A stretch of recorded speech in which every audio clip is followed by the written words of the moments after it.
This is a surveillance device that China has chosen to fly over the United States. It's understood that this is part of a fleet of such devices that China has. So, what information was it trying to collect? Well, China would already have access to satellite images of the United States, so it seems like the balloon is probably an attempt to get just a slightly better quality image on some of those sensitive sites that it was seen in the vicinity of. So it's not exactly a discreet device, though, is it? It's clearly visible from the ground. If it is a spy balloon, it's a pretty brazen, provocative move on the Chinese part, isn't it? Yeah, that's right. But I think you can infer from the fact that the United States chose to let it continue its course until it was out over water. You can infer from that that perhaps, the United States was comfortable with the level of intelligence that was being gathered by the balloon. Okay.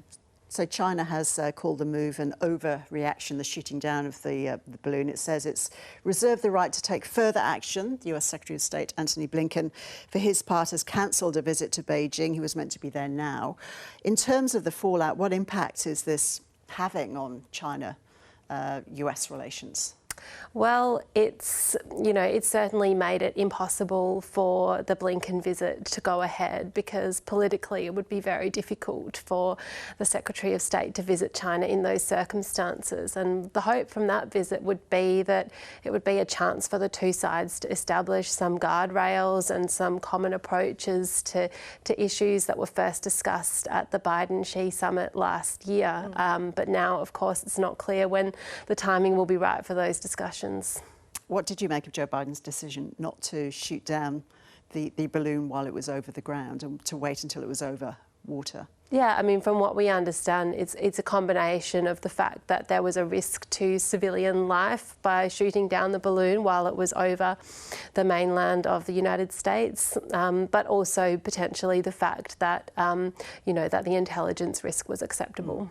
OK, so while we have you here, Sussanah, your organisation, the Lowy Institute, has released research today finding that the United States remains the most powerful country in Asia. This is the annual Asia Power Index. I don't need to tell you that. But why is the US still hanging on to that top spot?